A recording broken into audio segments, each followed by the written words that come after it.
Hey Clashers, and welcome back to another video, and you voted for it. Actually, all of you said you would like to see this specific strategy, and we're talking about, yes, a Pekka Smash. Pekka Smash it is, and that is the combination we want to highlight today. So we're going to jump right into the basics, because with this strategy there are so many different basics. You can use a blimp, you can use like this siege machine option with lock launcher, with barracks, water walk, queen charge. So there are a lot of different options you can go for with the original Pekka Smash army composition. Let's dive right into it and see if I can teach you some basics, and right after that we're going right into those live attacks and legends to have some fun. So let's jump into it and let's see what type of bases we're going to find first. Okay, let's check out the basics and how to approach bases and what should be your mindset. So first off, when you're checking out like a base, obviously you can do queen charges, for example. You can do ward walks. Ward walks are typically easier to execute, but still on this base to queen charge, it's not nice. It's not nice if you don't want to invest everything. So queen charge is already off the table. The next thing which you have an option for is to just use the ward walk Pekka Smash spam pretty much, which is, well, you have a couple of options. You could use the ward walk over here, over here, over here, over here. Those are our four options pretty much where we could go for. So which entry you should go for, and why exactly did I pick the top side? So first off, this side and this side basically are symmetrical, so we don't care. Like one of those two, it's like 50-50. I like to attack from the top side. That's why I went from the top side. That's pretty much it.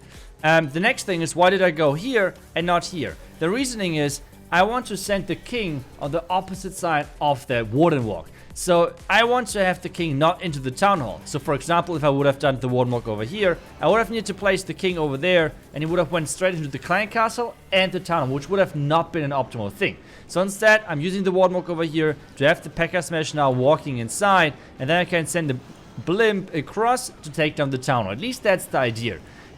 So now the Coca-Loons, everything is in. We can place the jump, so everything is getting into the base. The king on the outside is funneling nicely because, well, there is no town hall. And then now we're sending the blimp in. At this point I realized, Itsu, the town hall is completely on the outside. Why the heck did you decide to send the blimp from this angle? That makes literally no sense. So I could have just sent the blimp from over here, to be honest, to take down the town hall safely. And now exactly what I'm was scared about happened. And that's the blimp is not reaching the town hall. In addition to that, even my queen died in her ability. So a lot of things are going wrong. But just because we have the raw power of a Pekka Smash, we can just keep pushing through. We have on the outside our Pekka, we have our witches, we have our royal champion. Everything's still looking strong. And since everything is ground, those healers are always part of the journey. Even though those healers are like, yeah, they don't like me. But whatever, the thing what I want to tell you with this attack is pretty much the planning ahead of things. Which means like, where is the king going to path? Take a look at Inferno Tower placements and so on. Which is really, really important. So, after all of this, the tower was going to go down without any problems. And I think now we should just jump into the first attack and see what exactly is going to come up against us, what type of bases we're going to face. Let's see and have some fun on Legends. Okay, so let's see if we can put everything together and make sure that we're getting this 3-star onto this interesting looking base. So first off, we have one of those teaser bases where it's typically really good to come from the other side. Sometimes I like to charge around the town as well, but that's only the case if the clan castle is close, because then you can Yeti blimp the town hall, and with this you're getting more value than just blimping the town hall because you're gluing up the clan castle as well. That's on this base not the case, so that's why we have to go in from the top left side instead. And another thing which is really important, if you're planning on using this strategy with this warden walk, always try to enter on the side of the eagle, like where the hero is located, where like the hero which can walk around. So for example, sometimes there's the king actually, so going from the king side, like it's making things way easier because you're taking that out right away, and this is making things way more easier. So already the first wall break. The next thing is we're going to switch to the lock launch already because we have only one jump. And the next thing which you should learn as well is how to place the lock launcher. I see a lot of people just using the lock launcher just right into the center of the base, which is not how you should play this out. You should off-center it a little bit, either to the left or to the right. Most of the time, you want to off-center it to the side where you did not do the warden walk, which means for us, to the right side. That's how you play those lock launchers. So let's see if we can actually make that work. So now the queen in there, king at the top side, and then the king to come in as well. Witches over there. Then obviously the wizard, the lock launcher, as we said, a little bit off-center. And then those test loons in there as well. We can freeze that top part, no problem whatsoever. That's like really no problem. Because you just want to save your super wizards of surviving a little bit longer. Now the clan castle is coming up. We have actually a triple super mini clan castle, which is fine, which is actually no problem for this specific army. And then you just keep raging everything like this. Lock launcher. It's just going to open up everything, and then the royal champion. You have to use the royal champ early because you want to push everything into the right direction. Yes, this gives you like no plan B whatsoever, but you can see already, like, as long as everything is staying on the line and making sure that you can actually have the pathing right, you don't need that. You don't need that at all. So now the freeze for the defending queen, because we want to make sure that yeah, my royal champ is staying alive. Another rage, and we have more and more freeze, which I can use for the town hall again. And you can see what type of overkill this actually is. Like, it is crazy how powerful those Pekka smash attacks are if you're actually able to like control the pathing of everything. This trick with the lock launcher is really clutch as well. Otherwise, you're opening up too many compartments, especially with bases having how do you say, an interesting setup. I just need to use some cleanup troops, I'm sorry, before our time fell. So some of those bases have an interesting setup of core buildings, and sometimes you open too much, and so the troops are splitting up. And this is why you off-center it, so you're only opening up one side of the base, which is way more controlled and way better in approaching the base. And then obviously from the other side, wall break your king in, use the royal champ with the king. Don't be afraid of having the town on back end. This is something which you're going to learn. Yes, maybe at the first time you have 1 or 2 1-stars, but you're going to learn that over the time. So that's already it for this base, and I think we're just going to hop to the next one. Okay, let's see if we can beat this base as well. So we have the maxed out base. We have this Reaper's Point, which is the left side.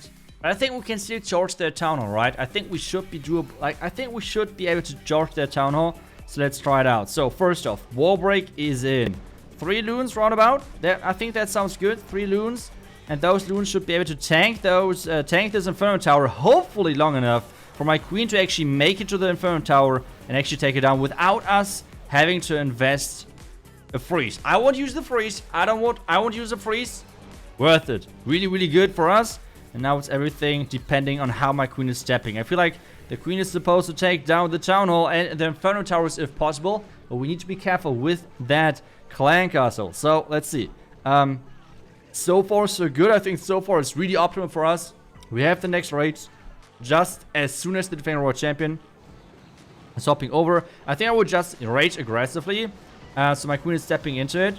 And then we'll use that jump spell to get into that Inferno Tower. And we'll use the baby dragon to actually funnel over here. So later we can already wall break. Looking good. Clan castle's coming up. What is in there? That's a strange looking clan castle. That's witches. That's a headhunter. What the heck is going on? What the heck is going on? Now we can use the next... Do we have to use the next rage already? No, I think we're looking fine, right? I have to wait with my trigger finger, but I think we're looking... Yeah, now we have to rage because the town hall should be next, and that town hall is going to be scary. So yeah, now let's get started with that king. Down at the bottom side, these barracks is in. Witches are in. Just spam everything in, to be honest. Like, put everything in there. And then, obviously, the Royal Champion in there as well, because the Royal Champ is supposed to get that core out of the way. At least that's the plan. So let's see if we can actually make that work. Headhunter for the defending king as well. And then we can use just everything together in just a second with the Warden ability. So king ability. And now the Warden... Oh my goodness, that was the perfect timing right there, guys. That was the complete perfect timing for that Warden ability. Now everything is like relying on this push on the left side. We can wall break it out again. We can wall break them out again. That's no problem whatsoever. We have still freeze. We have still 3 freezes. What is going on, guys? This is looking way too good. This is looking actually incredible. We can swag so many things on this base. I feel like Roger ability. and this means we should be able to take that one out. Wizards for the back end, minions as well, why not? Archers for the build-out in just a second as soon as the wizard tower is tanked. And this means we have 3 freezes not even used. Yep, that's right, they're going to be placed on the clan castle. That's how you do it. And this means this is how you Pekka smash. So, thank you so much, guys. I really truly hope that you learned something new about this most likely most complicated strategy in the game when it comes down to the planning phase. Because you can use the Warden Walk, Queen Charge, Blimp, Siege Barracks, Log Launcher. You have so many different possibilities. And I hope that I was even able to come a little, like get you a little bit closer to what this strategy could look like. It's not easy at all, but it's a lot of fun. So put the time into it if you want to learn it. And it's always worth the Pekka smash, always one of the strongest, or like overall one of those smash attacks, one of the strongest always in the game. And as soon as you figure out how to use that, it is incredible powerful. So thank you so much for watching. I will see you guys back tomorrow for the next video. Until then, see ya and bye bye.